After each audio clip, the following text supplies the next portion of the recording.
Hello, everyone. Welcome to Barca News. It is April 2nd, 2025, and the CSD are set to rule next week in regards to the registrations of Dani Olmo and Pau Victor. Also, Jules Kounde has informed Barcelona that he would like to renew his contract with the club. And finally, Deco's favorite option to reinforce the right back position is Andre Ratiu. We have a lot to discuss, so let's begin.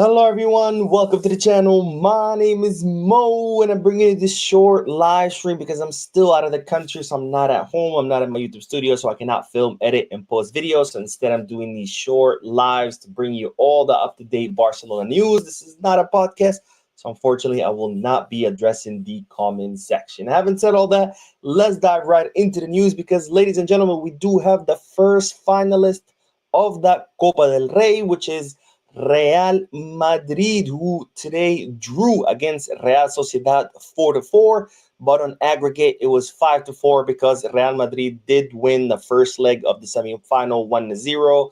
So 5-4 on aggregate. Real Madrid advanced to the final in what was a very difficult match for Real Madrid, not because Real Sociedad are some difficult opponent, but simply because this Real Madrid is it's pathetic. They don't really play any kind of football. They don't really have any strategy or any system of play. They pretty much do the same thing they do every match. They just park the bus. They defend, and then wait for the opponent to make a mistake. And because they do have strong players like Mbappe, Vinicius, Rodrigo, etc., they can capitalize on those mistakes by their opponents, and they can end up scoring goals. So that's exactly what happened. 4-4 today, 5-4 on aggregate. Madrid are on to the final, and I have to say, we're going to have to beat Atletico Madrid because if we make it to the final against Real Madrid, it's a very doable final. Now, I don't want to underestimate anyone, but this Real Madrid is you can easily beat this Real Madrid. And we've already done it twice. Both of them were thrashings. So if we do make it to the final, I am not worried. I'll just put it that way. Now, of course, we could still lose the final. Anything can happen. But nonetheless, I think we have a really great chance if we make it to the final of winning this cup because, again, this Madrid ain't it. Now, of course, in order to make it to the final, we still have to beat Atletico Madrid. We are hours away from kickoff against Atletico Madrid in the second leg of the semifinal. Of course, it's going to be a difficult semifinal. We're going to be playing at Atletico Madrid Stadium. Right now, it's 4-4 on aggregate. Atletico Madrid, this is pretty much the last competition they're kind of still alive in because they were knocked out of the Champions League in La Liga. I don't see them making up any space, so this will be probably the only competition that they still have a chance at. So they're going to come out very, very motivated. So it is going to be a difficult match for Barcelona. But again, this team, Hansi Flick's Barca, I completely believe in them. I think they're capable of competing against anyone and competing for any trophy. Now, speaking of the semifinal against Atletico Madrid, that team today did their final training session, and they are already in the city of Madrid. They trained today at the Ciudad Esportiva, then they flew to the city of Madrid in order to play the semifinal. And well, we do have some good news because Rafinha, he trained with total normalcy today with the group. As you know, Rafinha had missed the match against Osasuna because he had just returned from the FIFA international break. He still missed the match against Girona, and Flick, after the match, he explained that he had spoken with Rafinha. Rafinha told him he still wasn't feeling 100%. He was still fatigued from the trip and from the international break. So Flick decided not to use him against Girona. But nonetheless, today he trained with total normalcy. So it's expected that Rafinha will be available for the the second leg of the semifinal, which of course is going to be very important because we do need all of our stars available. Another player that's trained with the group, Andreas Christensen. It looks like he's very, very, very close to returning. He has not been included for the squad list for this semifinal. However, it's being reported that Christensen will very soon receive the green light, maybe as soon as after this match. Christensen could be declared fit. Of course, Christensen has been injured all season. Now, today's training did start 50 minutes late. The players came out 50 minutes late. So it's presumed that The reason why they came out late is because Flick was spending some time with them in the video room, going over tactics, reviewing how Atletico Madrid play. So hopefully this will help the team come up with good tactics in order to beat El Cholo Simeone's team. Now, more news because, ladies and gentlemen, the CSD is set to rule in regards to the registrations of Dani Olmo and Pau Victor on Monday, April 7th. Now, as you know, Dani Olmo and Pau Victor right now are temporarily registered under a temporary registration that the CSD issued. Of course, right now there's disagreement between Barcelona and La Liga on whether Dani Olmo and Pau Victor should be registered. Barcelona alleged that or argue that they did register Dani Olmo and Pau Victor on time when they closed that VIP deal. La Liga saying that it wasn't on time because the proof of payment came after the deadline. Since there's disagreement between both parties, they presented their case to the CSD. The CSD is set to rule on April 7th. And in the meantime, the CSD had issued temporary registrations to Dani Olmo and Pau Victor. So next week, Monday, April 7th, the CSD will issue a final ruling.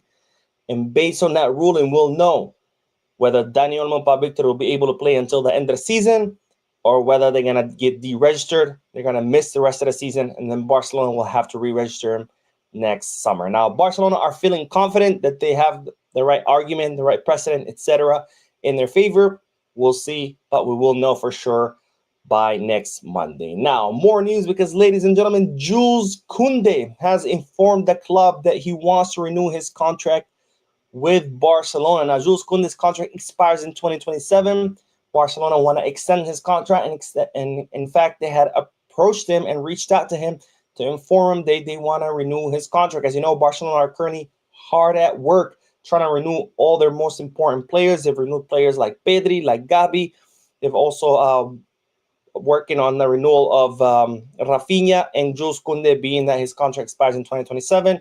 They approached him. They were like, hey, we would like to keep you. And now Kounde has officially informed the club through his agent that, yes, he wants to stay. And as such, negotiations are set to begin very, very soon. So it looks like Chelsea, sorry, guys, but this is Kounde is going to have to reject you one more time. As you know, we talked about this in previous video. Chelsea were very close to signing Kounde, but then Xavi picked up the phone. Kounde ended up coming to Barcelona. And the latest reports are saying that Chelsea are going to go all out to try to convince Kounde to join the Premier League club. But it looks like Kounde is not interested. He has informed Barcelona that he wants to stay. And this is, of course, great news. Now, speaking of Kounde, the French outlet L'Equipe have selected him as top 4 right back in the world, with number 1 being Achraf Hakimi, number 2, Trent Alexander-Arnold, number 3, Jeremy Frimpong, and in number 4, Jules Kounde. I don't know if I'm biased, but between Hakimi and Trent, I think Kounde is better than both, just because the two of them are very, very good offensively, but defensively not so much, while Kounde is good at both.